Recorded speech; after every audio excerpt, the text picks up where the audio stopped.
नमस्कार. आपण घरी रोज वेगवेगळ्या प्रकारच्या आमट्या करत असतो. तर आज मी त्यातलीच एक मसुराची आमटी पण सिकेपी पद्धतीची ती कशी करायची मी तुम्हाला दाखवते. चला तर आपण व्हिडिओला सुरुवात करू. भिजवलेले मसूर, बारीक चिरलेला कांदा, 2 चमचे लाल तिखट, 1 चमचा गरम मसाला, 1 चमचा हळद, चवीप्रमाणे मीठ, आमसुलं आणि लसूण हे आपल्याला आमटी करण्यासाठी लागणार आहे. वाटण करण्यासाठी खडे गरम मसाले, सुकं खोबरं आणि उभा चिरलेला कांदा. तेल तापवत ठेवते. आता आपण वाटण करणार आहोत. तेलामध्ये खडे गरम मसाले टाकलेत. थोडेसे परतून घेऊया. परतून झाल्यावर आपण त्याच्यामध्ये कांदा घालणार आहोत उभा चिरलेला.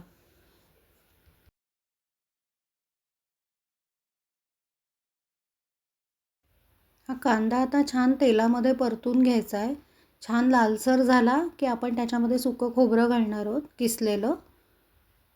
ते सुद्धा चांगलं परतून घ्यायचं आहे.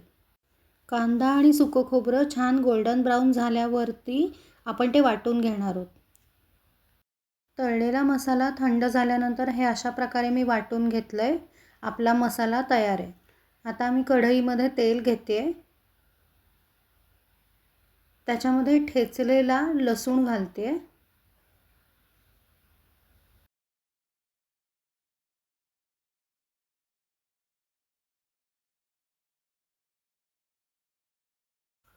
हा लसूण छान परतवून घेते.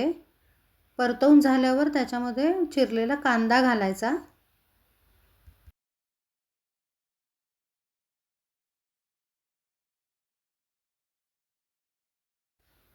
कांदा छान तेलामध्ये परतून घेऊया आधी आणि तो व्यवस्थित मऊ झाला पाहिजे.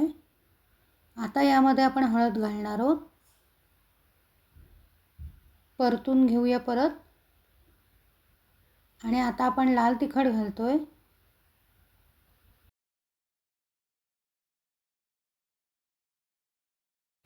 आपले मसाले जळू नयेत म्हणून मी थोडं थोडं त्यामध्ये पाणी घालते. त्यानंतर मी गरम मसाला घातला आहे आणि पुन्हा एकदा सगळं मिक्स करून घेतलं आहे. आपला कांदाही मऊ होईल. थोडंसं पुन्हा पाणी घातलं आहे आणि मिक्स करून घेते. आता यामध्ये आपण घालणार आहोत मसूर. मसूर छान मिक्स झाले पाहिजेत आपल्या पूर्ण ग्रेव्हीमध्ये. आता आपण चवीप्रमाणे मीठ घालूया. पुन्हा एकजीव करून घेऊया आणि